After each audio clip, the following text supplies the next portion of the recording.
Hello बच्चों, आज हम अपनी पाठ्य पुस्तक स्पर्श भाग 2 के पाठ मीरा के पद के बारे में पढ़ेंगे। तो प्रस्तुत पद जो हैं वो भक्ति काल की कवयित्री मीराबाई द्वारा रचित हैं। श्री कृष्ण की अनन्य भक्त मीरा के पद ब्रज, गुजराती और राजस्थानी भाषाओं में मिलते हैं। उनकी भक्ति में दैन्य तथा समर्पण का भाव है। वह विभिन्न भक्तों के उदाहरणों के माध्यम से ईश्वर से विनती करती हैं कि सांसारिक संतापों से मुक्त कीजिए। प्रभु में उनका एकनिष्ठ विश्वास है। प्रभु में उनका एकनिष्ठ का अर्थ है उनके अलावा और उनका किसी में भी विश्वास नहीं है। वे अपनी प्रेम भक्ति की अभिव्यक्ति के लिए कभी बाग लगाकर क्या करना चाहती हैं? प्रतिदिन उठकर उनके दर्शन करना चाहती हैं। वृंदावन की गलियों में घूम घूम कर उनकी लीलाओं का गान करना चाहती हैं, जिससे उनको 3 चीज़ें प्राप्त हो सके: उनकी भक्ति, उनके दर्शन और उनके स्मरण रूपी जो उनका काम है ना, स्मरण करना। जैसे हम ईश्वर के नाम का स्मरण करते हैं तो उनको स्मरण का भी लाभ मिल सके। तो ऐसा भाव वो व्यक्त करती हैं। वह सदैव प्रभु श्री कृष्ण की चाकरी में ही, मतलब उनकी सेवा में ही अपना जीवन बिताना चाहती हैं। वह श्री कृष्ण के रूप सौंदर्य का भी वर्णन करती हैं। वह आधी रात के समय यमुना नदी के तट पर जाकर दर्शन की अभिलाषा रखती हैं। मतलब वो चाहती हैं कि आधी रात के समय यमुना नदी के किनारे क्या करें, श्री कृष्ण भगवान उनको दर्शन दें। और प्रार्थना भी करती हैं कि उनके मन में क्या है, बहुत उनके दर्शन करने की अधीरता है। तो मेरी अधीरता को आप किस तरह दूर करो? रात में, मतलब कौन आएगा जिसके साथ किसी का बहुत ज़्यादा प्रगाढ़ संबंध होगा, तो वही तो उनका कहना मानेगा। तो वो अपनी संबंध की प्रगाढ़ता भी क्या करना चाहती हैं, दिखाना चाहती हैं कि मेरा जो है वो आपसे कितना गहरा प्रेम है, कि ताकि अब आप क्या करो, मुझको आधी रात में भी दर्शन देने के लिए आओ। तो इन दोनों की जो भक्ति है, श्री कृष्ण और मीरा, इनका जो संबंध है वो भक्त और भगवान का है। भक्त मीराबाई और भगवान श्री कृष्ण। तो आइए अब हम पढ़ते हैं मीरा के पद। तो मीरा के पद, सबसे पहला पद हमारा है, वो क्या कह रही हैं? हरि आप हरो जनरी भीर। भीर का अर्थ है, देखो क्या है, भीर का अर्थ पीड़ा। हरि क्या करो, आप जो हो वो क्या हर लो, जनरी, लोगों की पीड़ा को दूर करो। अब लोगों की पीड़ा को दूर करो तो भगवान कैसे हैं? दयालु हैं ना, लोगों की पीड़ा को दूर करने वाले हैं। तो इसलिए अब वो अपना जब अपने जो कष्टों को दूर करने की बात करती हैं तो वो सबसे पहले दूसरे लोगों का उदाहरण देती हैं कि आपने जिस तरह से क्या किया था, द्रौपदी री लाज राखी, आप बढ़ायो चीर। आपने जिस तरह से द्रौपदी की लाज रखी थी और उसका चीर बढ़ाया था। चीर मतलब उसका वस्त्र, उसके वस्त्र बढ़ाए थे। ये घटना आपने महाभारत में देखी है, जहाँ पर द्रौपदी का चीर हरण होता है और श्री कृष्ण भगवान उनके किस तरह से लाज उनकी बचाते हैं। दूसरा उदाहरण उन्होंने दिया, भगत कारण रूप नरहरि धर्यो आप शरीर। मतलब जो भगत कौन? प्रहलाद ना। प्रहलाद भक्त के कारण आपने नरहरि का रूप धारण करके क्या किया था? उसकी रक्षा की थी। और बूढ़ तो गजराज राख्यो काटी कुंजड़ पीर। और आपने डूबते हुए गजराज हाथी को की क्या की थी? रक्षा की थी। और काटी कुंजर पीर, और उस हाथी की के कष्टों को दूर किया था। तो यह हाथी कौन सा है? एक हाथी की कथा सुनने में आती है कि एक मगरमच्छ ने क्या किया था, उसका पैर पकड़ लिया था, उसको घसीट रहा था। तो जब वो उसने क्या किया कि भगवान को बहुत ही अंदर से गहराइयों से उसने भगवान को याद किया, और भगवान ने क्या किया, उसकी उस कष्ट को दूर किया, मगरमच्छ से उसके पैर को छुड़ा छुड़ा दिया, और इस तरह से उस हाथी की जान बच गई। तो इसी तरह से ये जो उदाहरण दिए, द्रौपदी का उदाहरण दिया, भक्त प्रहलाद का उदाहरण दिया, और गजराज का उदाहरण देते हुए अब वो बारी अपनी लाती हैं। कहती हैं, दासी मीरा लाल गिरधर हरो महरी भीर। अब क्या करो तुमने इन सब के तो कष्टों को दूर किया, अब क्या करो, दासी मीरा। तब उन्होंने भगवान की वो दासी के रूप में अपने आप को व्यक्त करती हैं, कहती हैं कि दासी मीरा, ये जो मीरा है ना, वो आपकी दासी है। हे लाल गिरधर, हे गिरधर, क्या करो, मेरी भी पीड़ा को, हमारी भी पीड़ा को अब आप दूर करो। अब दूसरा पद है हमारा।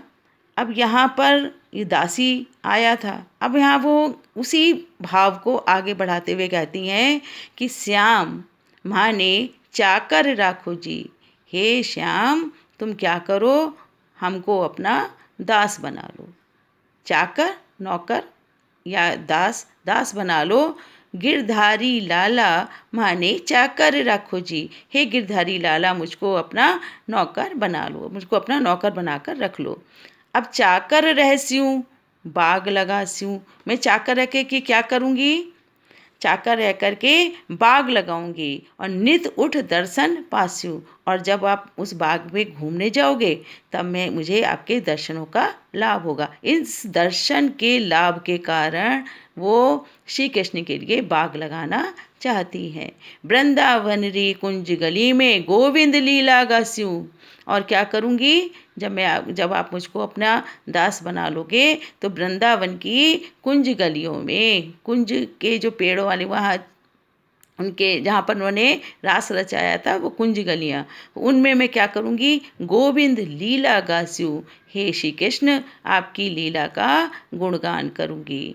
चाकरी में दर्शन पास्यूं, और जो मैं चाकरी करूँगी ना, आपकी जो सेवा करूँगी, तो आप जानते ही हो, जहाँ कहीं कहीं कोई नौकरी करता है, किसी के यहाँ कोई काम करता है, तो उसको क्या मिलता है, उसको वेतन मिलता है। तो वो कह रही है कि यहाँ मुझे एक लाभ नहीं होगा, मुझे सिर्फ वेतन का लाभ ही नहीं होगा, मुझे 3 लाभ होंगे। चाकरी में दर्शन पास्यूं, जो मैं चाकरी करूँगी ना आपकी, तो उसमें मुझे क्या मिलेगा, आपके दर्शनों का लाभ मिलेगा। सुमिरन पास्यूं खर्ची, और सुमिरन रूपी मुझको खर्ची मिलेगी। खर्ची मतलब खर्ची क्या होती है, जिसको हम खर्च करते हैं, वेतन मिलेगा। सुमिरन रूपी मुझको वेतन मिलेगा या भक्ति मिलेगी। और भाव भगति जागीरी पास्यू, और भाव भक्ति रूपी मुझे जागीर प्राप्त होगी। मतलब चाकरी भी वो में भी उनके लाभ ही लाभ हैं। किसी को तो सिर्फ एक ही लाभ होता है, उसको केवल यहाँ पैसा मिलता है, लेकिन इनको कौन कौन से इन्होंने अपने पैसे, इन्होंने पैसा नहीं चाहिए, इनको लाभ मिल रहे हैं। एक तो है दर्शन का लाभ, सुमिरन का लाभ मतलब स्मरण करने का लाभ, उनके पास रहेंगी तो हमेशा उन्हीं का ध्यान रहेगा ना, उन्हीं का स्मरण रहेगा। और भाव भगति जागीरी, और उनको भाव रूपी भक्ति की जागीर मिलेगी। इस तरह से वो कह रही हैं, तीनों बातें सरसी, इस तरह मेरी ये तीनों बातें सिद्ध हो जाएंगी। जो मुझे 3 चीज़ें चाहिए, आपका दर्शन चाहिए, आपका स्मरण चाहिए, और आपकी भक्ति चाहिए, ये मुझे तीनों बातें आपकी चाकरी करने से क्या होंगी, मिल जाएंगी, चाकरी करने से मिल जाएंगी। तो ये 3 चीज़ों का लाभ वो उनको अपने आप ही मिल जाएगा। अब वो आगे उनके रूप सौंदर्य का वर्णन करते हुए कहती हैं कि मोर मुगट पीताम्बर सोहे गल बैजंती माला। मोर मुगट, मुगट मतलब मुकुट। अब का मोर का जो मुकुट है वो कहाँ है, मुकुट कहाँ रखा जाता है, सिर पर। तो सिर पर क्या सुशोभित है, मोर मुकुट, मतलब मुकुट पर क्या लगा हुआ है, मोर का पंख। तो मोर के पंख वाला मुकुट है। पीताम्बर सोहे, और उनके शरीर पर पीले वस्त्र सुशोभित हो रहे हैं। गल बैजंती माला, और गले में उनकी बैजंती की माला है। बैजंती एक मोती का नाम है, जो आपने शायद पौधा देखा हो या ना देखा हो, लेकिन एक पौधा होता है और उस पर क्या आते हैं, मोती आते हैं। तो यो बैजंती की बैजंती के मोती जो होते हैं ना, उसकी माला जो उनके गले में सुशोभित हो रही है। और वृंदावन में धेनु चरावे, अब वो कहाँ गाय चराते हैं? वृंदावन में। वृंदावन में धेनु चरावे मोहन मुरली वाला। ये जो मोहन है ना, जो मुरली वाला है, जो मुरली बजाता है, जो बांसुरी बजाता है, वो कौन? अर्थात श्री कृष्ण। कहाँ पर? वृंदावन में गाय चराते हैं। ऊंचा ऊंचा महल बनावम बिच बिच राखूं बारी। अब वो यहीं पर नहीं रुकी, उनके रूप गुणगान के बाद फिर वहीं आ गई। जो वो क्या कर रही थी? चाकर बन के जो काम कर रही थी, अब चाकर बन के उन्होंने एक काम और गिना दिया। उन्होंने कहा मैं क्या करूँगी? ऊंचा ऊंचा महल बनावम, ऊंचे ऊंचे ऊंचा ऊंचा महल बनाऊंगी और बीच बीच राखूं बाड़ी। और क्या करूँगी? बीच बीच में खिड़कियाँ बनाऊंगी। खिड़कियाँ क्यों बनाऊंगी? उसके पीछे भी उनका एक कारण था। खिड़कियों से मतलब जब श्री कृष्ण अपने कमरे में इधर उधर घूम रहे होंगे, तब क्या होगा? सांवरियारा दर्शन पास्यूं पहर कुसुम्बी साड़ी। मतलब जो मैं बीच बीच में क्या करूँगी? महल के बीच में जो मैं बीच बीच में खिड़कियाँ बनाऊंगी, उससे मुझे सांवरिया के दर्शन प्राप्त होंगे। अब वो क्या कह रही हैं? अब उनकी जो अधीरता है वो बहुत बढ़ती जा रही है। श्री कृष्ण के दर्शन पाने की व्याकुलता उनके अंदर बहुत बढ़ती जा रही है। तो वो श्री कृष्ण को संदेशा देती हैं। क्या कहती हैं? पहर कुसुम्बी साड़ी आधी रात प्रभु दर्शन दीजियो जमुना जीरे तीरा। मतलब मैं कुसुम्बी साड़ी, कुसुम्बी मतलब केसरिया रंग की, और जो केसरिया रंग होता है ना, वो हमारा साधुओं का मतलब साधुत्व का प्रतीक है। वो हमारी पारिवारिकता का प्रतीक नहीं है। वो कौन सा प्रतीक है? साधुत्व का। जो आपने देखा होगा ना, जो लेडीज़ साधु होती हैं, वो केसरिया रंग की साड़ी पहनती है ना, और मतलब ऑरेंज कलर की, नारंगी कलर। तो वो कह रही हैं कि मैं आपसे मिलने जब आऊँगी तो मैं कौन सी रंग की साड़ी पहनूंगी? कुसुम्बी साड़ी, केसरिया रंग की साड़ी पहनकर आऊँगी। और कहाँ पर आप मुझे दर्शन दोगे? आधी रात प्रभु दर्शन दीजियो जमुना जी रे तेरा। आपको यमुना जी के किनारे आधी रात में मुझे दर्शन देने ही पड़ेंगे। क्यों देने पड़ेंगे? क्योंकि वो अपने आप को श्री कृष्ण की अनन्य भक्त मानती हैं, और ये मानती हैं कि श्री कृष्ण से वो जो कहेंगी वो उनको करना ही पड़ेगा, क्योंकि वो उनकी अनन्य भक्त हैं। तो भक्त कहते हैं ना कि भक्त भगवान से बड़ा होता है। तो भगवान भी भक्त के पीछे पीछे क्या करते हैं? दौड़ते हैं। तो मीरा रा प्रभु गिरधर नागर, मीराबाई कहती हैं, हे प्रभु गिरधर नागर हिवड़ो घनो अधीरा। मेरे हृदय में बहुत क्या हो गया इस समय? मतलब बहुत ही गहरी अधीरता भर गई है। आपके दर्शन पाने के लिए मैं बहुत व्याकुल हूँ। घनो अधीरा मतलब बहुत अधीर है, बहुत व्याकुल है मेरा हृदय आपके दर्शन पाने के लिए। इसलिए क्या करना है अब आपको?